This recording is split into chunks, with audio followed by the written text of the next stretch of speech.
반갑습니다. 오늘도 시청자 공포 사연으로 돌아왔습니다. 오늘은 이야기가 비슷한 계열이라서 두 가지 이야기를 들려드릴 텐데요. 과연 그들이 겪었던 그 존재의 정체는 사람이었는가, 귀신이었는가, 정체 불명의 그것에 대해서 진실을 파헤쳐 보도록 하죠. 첫 번째 사연입니다. 제목은 새벽 휴게소의 가족.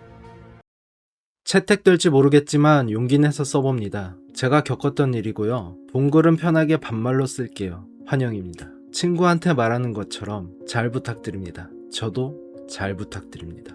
이건 몇 년 전에 친구랑 여행 갔다가 올라오는 길에 있었던 일이야. 정확히 언제쯤이었는지 잘 기억은 안 나는데 아마 25쯤? 부산 쪽에서 놀고 서울로 올라오던 길이었고 시간이 너무 늦어서 새벽에 어느 휴게소에 들어갔어. 친구는 조수석에 자고 있었고 나는 커피도 살 겸 혼자 내렸어. 휴게소는 거의 비어 있었어. 화물차 몇 대만 멀리 서 있었고 편의점에도 직원 한 명밖에 없었던 것 같아. 커피를 사고 나오다가 주차장 쪽에서 가족처럼 보이는 사람들이 걸어오는 걸 봤어. 남자 하나, 여자 하나, 아이 둘. 처음에는 그냥 가족인 줄 알았지. 근데 옷이 너무 얇았어. 날씨는 꽤 추웠는데 남자는 반팔이었고 아이들도 여름옷 비슷한 걸 입고 있었어. 그리고 넷다 맨발이었던 것 같아. 이 부분은 시간이 오래돼서 확실하진 않은데 적어도 신발이 눈에 안 보였던 건 기억나. 그 사람들은 말도 안 하고 한 줄로 걸었어. 주차장에 세워진 검은 승합차 앞에서 멈췄는데 문을 몇 번 잡아당기더니 그냥 가만히 서 있었어.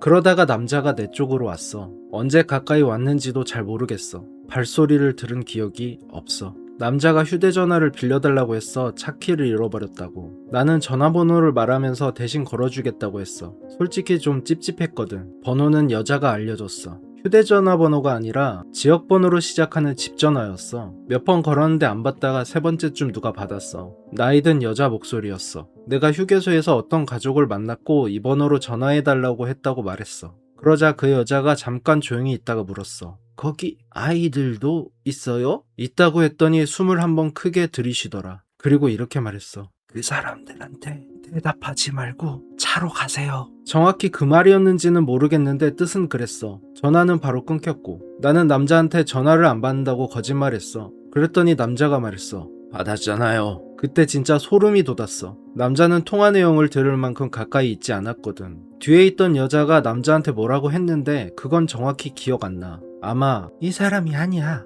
비슷한 말이었던 것 같아. 나는 그냥 차로 뛰어갔어. 친구를 깨우고 바로 출발하려는데 친구도 그 사람들을 봤어. 백미러로 보니까 냈다 승합차 앞에 그대로 서 있었어. 그런데 친구가 승합차 안에도 사람이 있다고 했어. 운전석에 할머니 같은 사람이 고개를 숙이고 앉아있다고. 나는 제대로 보지 못했어. 그냥 빨리 나오고 싶었어. 이상한 건 출구가 바로 안 나왔다는 거야. 분명 표지판 대로 갔는데 다시 편의점 앞이 나왔어. 한두 번 정도 같은 곳을 돈 것 같아. 그리고 돌 때마다 가족 중 한 명이 다른 곳에 서 있었어. 아이 하나는 벤치 앞에 있었고 여자는 화장실 입구에 있었던 것 같아. 마지막에는 남자가 길 한가운데 서 있었어. 나는 그냥 옆으로 피해갔고 그때 조수석 창문에서 쾅 소리가 났어. 밖으로 빠져나온 뒤 창문을 보니까 젖은 손자국이 남아있었어. 그 사람은 차에 닿을 만큼 가까이 있지 않았는데 고속도로에 올라오고 나서 아까 전화한 번호로 다시 걸어봤어. 친구가 걸었고 이번에는 나이든 남자가 받았어. 우리가 휴게소에서 가족을 봤다고 하니까 그 사람이 먼저 물었어.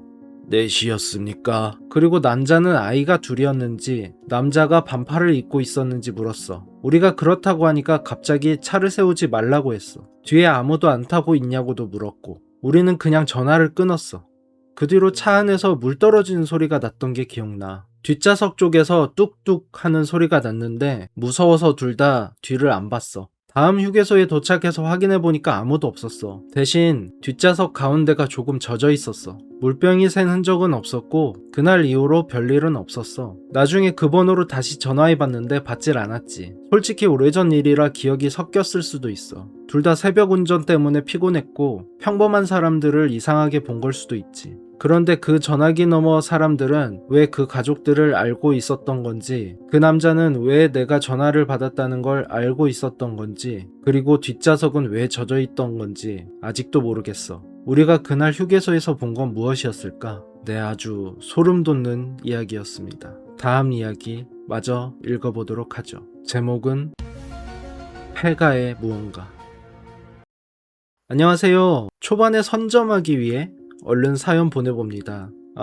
감사한데 선점 안 하셔도 됩니다. 언젠간 사연 다 읽어드리도록 하겠습니다. 이건 제가 대학교 1학년 때 친구들과 폐가에 갔다가 겪은 일이에요. 지금 생각하면 왜 굳이 그런 곳까지 갔나 싶지만 그때는 인터넷에 귀신이 나온다는 장소나 폐가 사진이 올라오면 친구들끼리 한번 가보자는 분위기가 있었죠. 저를 포함해서 4명이었고 전부 같은 과 친구들이었어요. 친구 중 한 명이 차가 있어서 밤에 드라이브도 할 겸 산 쪽에 있다는 폐가를 찾아갔죠. 장소는 정확히 말하지 않을게요. 시간도 오래됐고 지금은 없어졌을 수도 있어요. 괜히 다른 분들이 찾아가는 것도 좋지 않을 것 같고요. 차를 세운 곳에서 폐가까지는 조금 걸어갔어요. 정확히 얼마나 걸었는지는 기억나지 않는데 제대로 된 길은 아니었던 것 같아요. 핸드폰 플래시를 켜고 좁은 흙길을 따라 올라갔죠. 가는 도중에 친구 한 명이 계속 뒤에서 발소리가 들리는 것 같다고 했어요. 저희가 멈추면 소리도 멈추고 다시 걸으면 따라오는 느낌이라고요. 나머지는 낙엽 밟는 소리가 울리는 거라며 놀렸죠. 저도 당시에는 그렇게 생각했어요. 폐가는 생각보다 컸어요. 2층짜리 주택이었고 담장은 거의 무너져 있었죠. 창문도 대부분 깨져 있었고 현관문은 한쪽이 기울어진 채 열려 있었어요. 처음 안으로 들어갔을 때는 정말 별게 없었어요.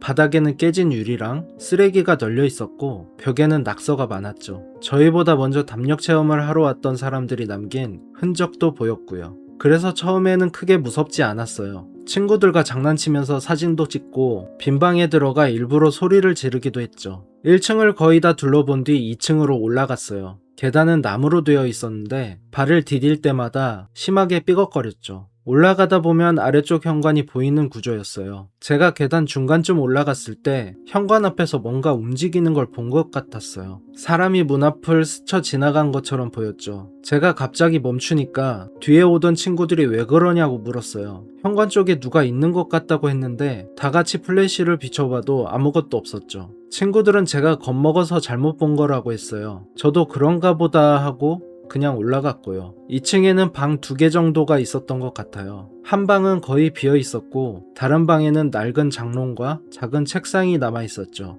바닥에는 오래된 옷가지 같은 것도 흩어져 있었어요. 저희는 장롱이 있는 방에 모여 있었어요. 그때 창문 근처에 있던 친구가 밖을 보더니 갑자기 말했죠. 저기 사람 한 명 서 있는데? 처음에는 장난인 줄 알았어요. 그런데 친구 표정이 너무 진지해서 다 같이 창문 쪽으로 갔죠. 집 앞 공터에 정말 누가 서 있었어요. 주변이 워낙 어두워서 얼굴이나 옷은 잘 보이지 않았고 그냥 사람 모양의 검은 실루엣처럼 보였어요. 키는 성인 남자 정도였던 것 같아요. 처음에는 저희처럼 담력 체험을 하러 온 다른 사람이라고 생각했죠. 그래서 친구 한 명이 창문 쪽에서 누구냐고 소리쳤어요. 그런데 대답이 없었어요. 그 사람은 움직이지도 않았죠. 친구가 핸드폰 플래시를 그쪽으로 몇 번 비췄어요. 빛이 흔들리다가 다시 공터를 비췄는데 그때는 사람이 보이지 않았어요. 갑자기 사라진 것처럼 느껴졌죠. 저희가 창문 가까이 붙어서 주변을 확인했지만 아무도 없었어요. 뛰어가는 소리도 듣지 못했고요. 그래도 누가 장난친 거겠거니 생각했어요. 그런데 바로 그때 뒤에서 방문이 움직이는 소리가 났어요. 방문은 활짝 열려 있었는데 누가 복도 쪽에서 잡아당기는 것처럼 천천히 닫히고 있었죠. 끼익 하는 소리를 내면서 문이 절반 정도 닫혔어요. 친구 한 명이 웃으면서 문을 붙잡았어요. 그런데 갑자기 표정이 굳더라고요. 문 반대편에서 누가 같이 잡아당기는 느낌이 든다고 했어요. 저희는 전부 방 안에 있었죠. 친구가 장난치지 말라고 소리치면서 문을 세게 당겼어요. 그러자 문이 갑자기 확 열렸고 친구가 뒤로 넘어질 뻔했어요. 복도에는 아무도 없었어요. 그런데 계단 쪽에서 발소리가 들렸죠. 삐걱. 누군가 1층에서 한 계단씩 올라오는 소리처럼 들렸어요. 저희는 전부 조용해졌죠. 처음에는 오래된 집이 내려앉으면서 나는 소리라고 생각하려고 했어요. 그런데 소리가 일정하게 위로 올라왔어요. 삐걱, 삐걱, 삐걱. 친구 중 한 명이 계단 쪽으로 플래시를 비추면서 누구냐고 물었어요. 대답은 없었죠. 계단에는 아무것도 보이지 않았어요. 그런데 발소리는 계속 가까워졌어요. 저희 바로 아래까지 누가 올라온 것처럼 마지막 계단이 크게 울렸죠. 그리고 갑자기 조용해졌어요. 그때부터는 아무도 장난을 치지 않았어요. 누군가 먼저 그냥 내려가자고 했죠. 혹시 계단 아래에 사람이 숨어 있을 수도 있으니 다 같이 붙어서 내려가기로 했어요. 친구 한 명이 앞에서 플래시를 비추고 저는 가운데쯤에 있었어요. 계단을 절반 정도 내려갔을 때 맨 뒤에 있던 친구가 갑자기 제 옷을 세게 잡았어요. 제가 왜 그러냐고 물었는데 대답하지 않았죠. 얼굴이 완전히 굳어 있었어요. 그러더니 아주 작은 목소리로 위를 보지 마 라고 했어요. 그 말을 들으면 보지 말아야 하는데 저도 모르게 고개를 조금 들었죠. 계단 위쪽. 저희가 방금 나온 2층 복도 끝에 누가 앉아 있었어요. 처음에는 옷이나 쓰레기 더미인 줄 알았어요. 그런데 계속 보고 있으니 사람처럼 보였죠. 복도 바닥에 쪼그려 앉아서 고개를 숙이고 있었어요. 머리카락처럼 보이는 검은 것이 얼굴을 전부 가리고 있었고 두 팔은 무릎 아래로 축 늘어져 있었죠. 저희가 계단을 내려오기 전에는 그 자리에 아무것도 없었어요. 제가 제대로 확인하려고 핸드폰 플래시를 들었는데 뒤에 있던 친구가 제 손을 눌렀어요. 비추지 말고 그냥 내려가자고 했죠. 그때 위에 앉아있던 것이 움직였어요. 고개를 들거나 일어나는 게 아니었어요. 쪼그려 앉은 자세 그대로 몸 전체가 조금 앞으로 밀려왔죠. 손이나 발을 움직인 것 같지는 않았어요. 그냥 바닥 위를 미끄러지듯 가까워졌어요. 저희는 동시에 계단을 뛰어내려갔어요. 뒤에서는 뭔가 계단을 따라 내려오는 소리가 났죠. 사람이 뛰는 소리와는 달랐어요. 젖은 이불이나 무거운 천뭉치를 계단 아래로 끌어내리는 소리 같았어요. 쿵 하고 떨어지고 바닥을 긁고 쿵. 그 소리가 계속 저희 뒤를 따라왔죠. 저희는 한 번도 뒤돌아보지 않고 현관 밖으로 뛰어나왔어요. 흙길을 따라 차가 있는 곳까지 정신없이 달렸죠. 차에 도착해서 문을 잠그고 나서야 겨우 숨을 돌릴 수 있었어요. 그런데 친구 한 명이 차에 타지 않고 폐가 쪽을 계속 보고 있었어요. 저희가 빨리 타라고 했는데도 대답하지 않았죠. 그 친구는 2층 창문에 누가 서 있다고 했어요. 저희는 무서워서 오래 보지는 못했어요. 그래도 창문 안쪽에 사람 모양의 검은 것이 서 있던 건 보였죠. 아까 공터에 서 있던 사람과 비슷해 보였어요. 친구가 차에 올라타자 바로 출발했어요. 산길을 내려가는데 뒤쪽에서 갑자기 쿵 하는 소리가 났어요. 누가 트렁크를 손바닥으로 세게 친 것 같은 소리였죠. 차 안에 있던 4명 모두 들었어요. 그래도 차를 세우진 않았어요. 큰 길까지 내려간 뒤 편의점 앞에 차를 세우고 나서야 밖을 확인했죠. 차 뒤쪽에는 별다른 흔적이 없었어요. 나뭇가지가 부딪힌 것 같지도 않았고 흙이나 돌이 묻어있지도 않았어요. 그날은 그냥 각자 집으로 돌아갔어요. 다음날 서로 찍은 사진과 영상을 보내줬죠. 대부분 어둡고 흔들려서 제대로 나온 게 없었어요.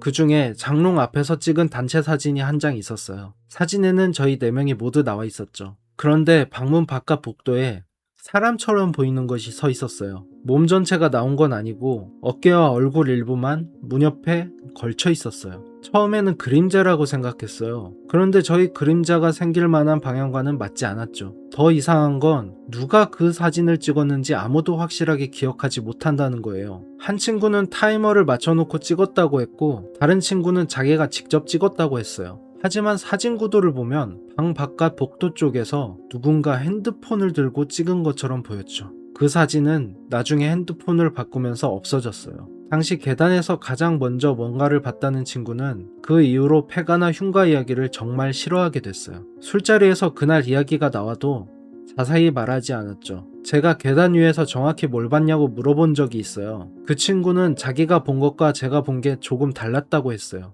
저는 긴 머리를 늘어뜨린 사람처럼 봤는데 친구는 그것의 얼굴이 처음부터 저희 쪽을 향하고 있었다고 했죠. 그런데 얼굴에 눈이나 코 같은 게 보이지 않았다고 했어요. 그 말을 듣고 나서는 저도 더 이상 묻지 않았어요. 지금 생각하면 정말 사람이 숨어 있었던 걸 수도 있어요. 폐가에 살던 노숙자나 저희를 겁주려고 따라온 사람이었을 수도 있죠. 어두운 곳에서 겁을 먹으면 그림자도 사람처럼 보일 수도 있고요. 하지만 공터에 서 있던 사람이 어떻게 아무 소리도 없이 2층으로 들어왔는지, 저희가 내려오기 전까지 없던 것이 왜 복도 끝에 앉아 있었는지, 그리고 사진을 찍은 사람이 누구였는지 아직도 모르겠어요. 몇 년간 친구들과 폐가 이야기 꺼내지도 않다가 사연 읽어주시는 거 보고 다시 얘기해보고 최대한 그때 상황을 썼어요. 그 정체는 뭐였을까요? 글쎄요, 뭐였을까요? 처음 이야기부터 한번 해보면 휴게소에서 사람들을 만났다. 근데 그게 사람이었는지 아니면 귀신이었는지 모르겠다. 혹은 귀신도 아니고 사람도 아닌 무언가였을 수도 있죠. 근데 사람이었다면 조금 더 모골이 송연해지는 그런 이야기였어요. 한 가족이 자기 차도 아닌데 누군가의 승합차를 열려고 시도하고 있었다.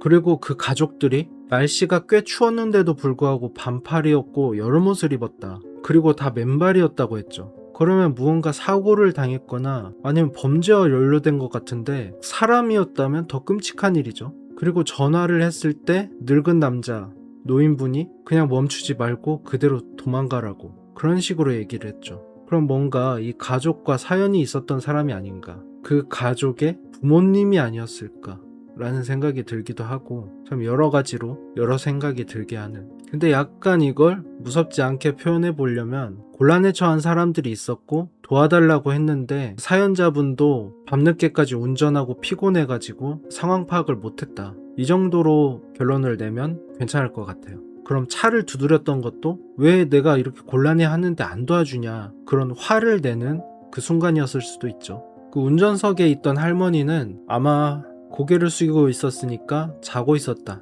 이렇게 판단할 수도 있고요. 어쨌든 그 4명의 가족분들 혹은 귀신분들 평안하시길, 무탈하셨길 바랍니다. 두 번째 사연은 폐가에 갔다가 벌어진 일인데, 제가 괘씸하게 얘기하면서 말을 했죠. 폐가 같은데 가지 말라고. 왜 위험한 곳에 굳이 가냐. 근데 여기 사연에서 보면 저랑 비슷한 나이대 같아요. 폐가 사진이나 아니면 인터넷에 귀신이 있다는 장소나 그런 거 올라오면 가보는 게 저 때도 유행이었거든요. 그래서 저도 몇 번 갔었는데 저도 비슷한 일이 있었어요. 폐가들만 다니는 친구가 한 명 있었는데 그 친구랑 다니다가 어느 날엔 한 번 혼자 갔거든요. 무슨 문 닫은 대학교인가 그랬을 거예요. 자세히는 기억이 안 나지만 그때 여러 강의실을 들여다보고 있었는데 물건들이 다 집기들이 아직 정리되지 않은 상태? 스피커 같은 것도 거의 그대로 있고 컴퓨터도 망가지고 분해가 됐지만 여러 군데 놓여 있었고 강의실 테이블이나 그런 것들 한쪽으로 치워져 있었지만 멀쩡해 보였고 컵라면 먹은 흔적, 그래서 고기 구워 먹은 흔적 막 그런 것들이 보였는데, 그러다가 뭔가 그 인위적인 소리? 정확히 기억은 나지 않지만 누군가 부스럭거리는 소리 같았어요. 그래서 뭐지? 귀신인가 하면서 재빨리 가봤거든요. 그러니까 비어있는 강의실 한쪽 구석에 누가 서 있는 거예요. 누가 서 있었는데 저를 가만히 보고 있었어요. 근데 머리는 산발했고 수염도 좀 길렀었던 것 같아요. 근데 이상하게 눈이 살짝 돌아가 있었다고 해야 되나? 그러면서 조금씩 저를 다가오는 거예요, 저한테. 초저녁이었거든요. 아, 드디어 귀신을 봤나? 하면서 반가워하려는 찰나에 저 사람 분위기가 이상하다. 사람 같은데? 좀 위험한 냄새가 풍기는데? 하면서 안 되겠다, 저 사람 다가가면 안 되겠다. 그래서 잽싸게 나왔던 그런 기억이 있습니다. 어쨌든 그런 이유랑 비슷하게 폐가에 가면 안 되는 이유 중에 하나가, 물론 귀신을 본다면 귀신이야 뭐 나올 수도 있다 쳐요. 근데 귀신은 저희를 뭐 놀래키거나 뭐 힘들게는 할 수 있겠죠.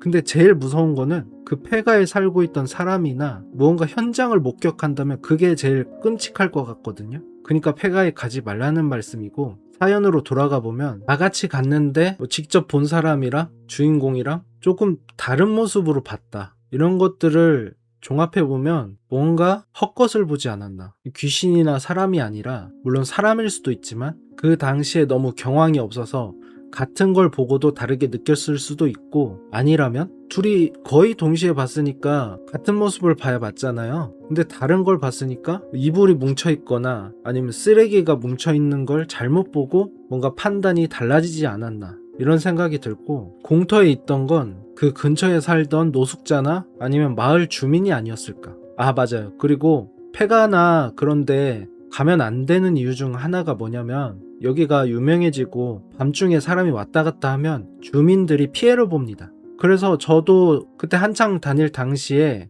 관리자인가 아니면 마을 주민이 후레쉬를 들고 와가지고 빨리 나가라고 소리쳤던 그런 기억이 있어요. 지금 생각하면 물론 주거 침입이고 사유지 침범이니까 법적으로도 가면 안 된다, 이런 건 알고 있지만 그때는 뭐 어때 한번 가보자, 이런 생각? 그런 것도 잘 몰랐으니까요. 그러니까 법적으로도 뭔가 송사에 휘말릴 수 있다, 그러니까 웬만하면 가지 말라, 이런 말씀을 전해봅니다. 사연 자체는 아주 흥미롭게 잘 읽었습니다. 요즘같이 사연을 이렇게 보내주시면 제가 힘이 납니다. 뭐 조회수는 얼마 없지만 그래도 차근차근 해나갈 힘이 나니까 사연 많이 보내주시고, 어떤 식으로 쓰든 폐기 처분될 걱정 마시고 어떻게든 활용해서 쓸 거니까 아무 사연이나 마구마구 보내주시기 바랍니다.